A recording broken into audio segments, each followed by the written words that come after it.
These two women could become America's first lesbian governors. Maura Healey and Tina Kotek are running for governor in Massachusetts and Oregon states, respectively.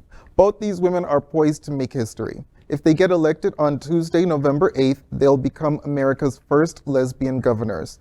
Both Healey and Kotek will be running as Democrats. Tina Kotek has served as Speaker of the House from January 2013 to January 2022 in Oregon.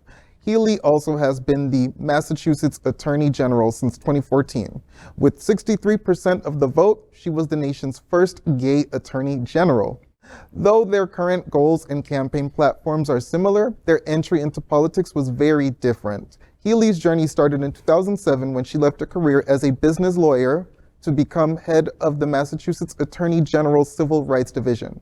After 5 years in the role, she ran for Attorney General. On the other hand, Kotek has been interested in public service since the 90s while she was working as president of graduate student government at the University of Washington, where she earned a master's degree in international studies and comparative religion. Kotek says, quote, "I was in a long-term relationship at the time, so I applied for married student housing on campus. I was denied. I filed a discrimination complaint and was denied again. That got me started in saying, I need to stand up for myself and others," end quote. After graduating, Kotek took a job with the Oregon Food Bank and started doing advocacy at the state's capital. You know, I'm very excited about this. These aren't two token or far, fringe candidates. They are the nominees, and they're running for these state houses, and I think they're going to win. Yeah. I can't speak for anybody else but me, but as I was reading this story, in the back of my head, I heard Aretha and Annie singing "Sisters Are Doing It for Themselves." And, kudos to these women. I'm going to say something maybe slightly controversial. It's my opinion that women are the superior sex. Because, because, I don't know about anybody else, but it seemed to me the lesbians are always coming out first.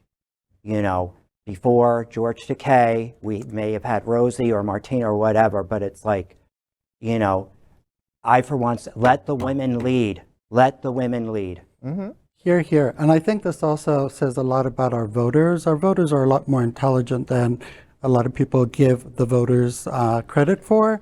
So I think people are broadening their minds and opening horizons to seeing past somebody's gender, ethnicity, XYZ, and just looking at the credentials of the person and saying, this person qualifies. I'm going to vote for them. Yeah.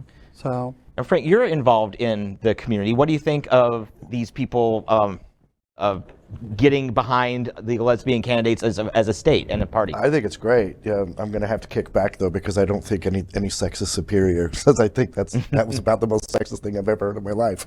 But I do think it's great. I think it's great that these women are finding their way to the top, and we should be voting qualified candidates in. Period. It doesn't matter to me anymore whether they have penises or vaginas. I think what we've failed at in this country is we've just voted the wrong people in, period.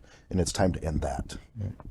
Well, I'll tell you, in Massachusetts, Tina Kotek is up again, or is running for an empty seat. The governor is a Republican, but is term limited. And she, like I said, has already won a statewide election with 63% of the vote. There's also an open seat in Oregon as well, where the governor is a Democrat, but is also term limited. So as they go through, I think this is going to be really good. And what I love about the Massachusetts candidate is that she was the Attorney General and won by an overwhelming amount. The Democrats are getting crushed on crime issues. Ads even taken out of context, but they're still making their way across the internet and across television. And to have a strong Attorney General from a state running for governor, I think is going to send a huge, huge message on where the party stands. Agreed.